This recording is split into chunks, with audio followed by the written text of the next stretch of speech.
flag raised. And that off. Race 6. To sign up to gelding.com, 4-year-old maiden. 2 miles, 9 flights. It's the money on favourite, Divin Enfant, who leads Maxwell Smart to flight 1. Then followed by Mr. Devlin. On the inside is Glenrush Bay, and then Frankie's First, and Wings of Africa. Damer Bay next, and then Nunya. On the inside is Limo, who's followed by Lizzie Mag. They're already strung out. It's Divin Enfant up to the bend, leading Maxwell Smart. In third place is Glenrush Bay. Good run to flight number 3. Glenrush Bay out in front of Wings of Africa, and then Frankie's First and Mr. Devlin. A further break to Damer Bay, that's followed by Nunya, and then Limo and Lizzie Mac, those two race together. Followed by Monkey for the Juice and Colin's Friend, and then Glengarriff, and on the inside is Eye Contact. That's followed by Boxing Clever, Moon Mission, Fairlander. 1.5 miles to go from here as they hit the straight, and flights 3 and 4. Divin Enfant from Maxwell Smart, followed by Glenrush Bay, and then Wings of Africa. Followed down to the 4th flight by Mr. Devlin, then Frankie's First and Damer Bay, Lizzie Mac and Nunya and Limo, and then Monkey for a Juice and Colin's Friend, Eye Contact, Glengarriff, Boxing Clever. Final flight next time. It's Divin Enfant and Paul Townend, leading Maxwell Smart and Paddy O'Brien. Closely followed by Glenrush Bay and Sam Ewing. Gone further cleared of Wings of Africa and Liam Quinlan, and then Mr. Devlin, Kieran Buckley. Damer Bay next with Frankie's First and Lizzie Mag. Nunya Limo, Monkey for a Juice, and Colin's Friend and Eye Contact, and Glengarriff and Moon Mission. And then Fairlander as they go towards the halfway stage. In the lead is Divin Enfant from Maxwell Smart and Glenrush Bay. It concerns these 3, some distance clear of the 4th. At the first of the flights up the far side, Divin Enfant, almost joined by Maxwell Smart, followed by Glenrush Bay over a remote 4th, Wings of Africa. As they complete a circuit, they're going now to the last of the flights up the far side. The 3 up front are Divin Enfant, Maxwell Smart, and Glenrush Bay as they finish off their jumping in the back straight. Quite a run to 2 out. The sign up to gelding.com 4-year-old maiden hurdle. Divin Enfant, as of yet to be headed, followed by Maxwell Smart and Glenrush Bay as they run round towards the final 2 flights.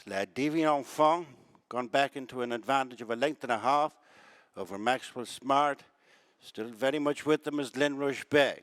Turning in with 2 left to jump. Divin Enfant now by 3 lengths.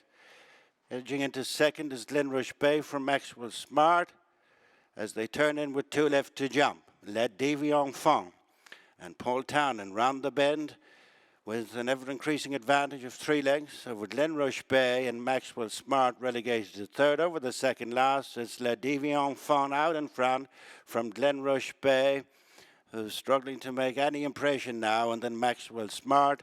1 flight left to jump, and the sign up to gelding.com 4-year-old maiden hurdle. It's Divin Enfant over the last safely from Glenrush Bay. Over in 3rd is Maxwell Smart, and on the run in it is Divin Enfant.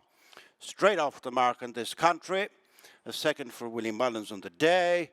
A bloodless win for Divin Enfant.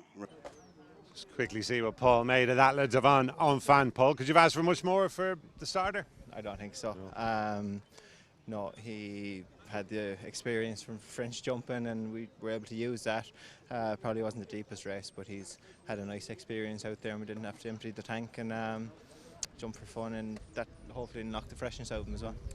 Probably not the easiest to gauge when it is a weak race like that, but do you think proper graded material though? I'd be hoping so. Yeah, I got a feel of a good horse off him, you know, without dipping the tank at all, and that's usually a good sign. Yeah, this trip a good fit for him for now? I'd say so. Yeah, he was busy there, but as I said, that might just knock the freshness out of him, which you can see afterwards he's still fresh in himself, you know, so I think that'll take the edge off him. Yeah. Speaking of knocking the freshness out, probably not the start you were hoping for in the opening contest with Salvatore Monday. Would you take positives from it? I suppose you're always looking for a positive, but very disappointed to get beat. Did like the second horse last year, and he probably disappointed us a lot more in Cheltenham and Aintree than we thought. But it was a huge step forward to him if you're going to gauge it off Salvatore Monday. But I think we'll improve a lot. He took a couple of blows like a lot of ours are, but was disappointed I couldn't shake Danny off down the straight, and he got away from the back of the last better than me, but I think you'd have to be disappointed, yeah. Would you like to think Anzenam will give the owners a bit of a lift maybe on Saturday then after that?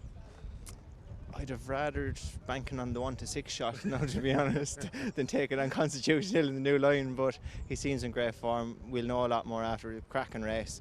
Did he work well in Punches? He did, he worked nicely, and that, we'll know a lot more.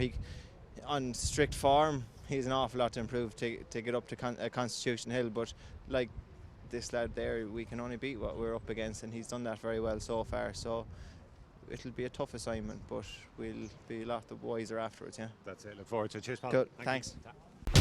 Watch live racing now on racingtv.com.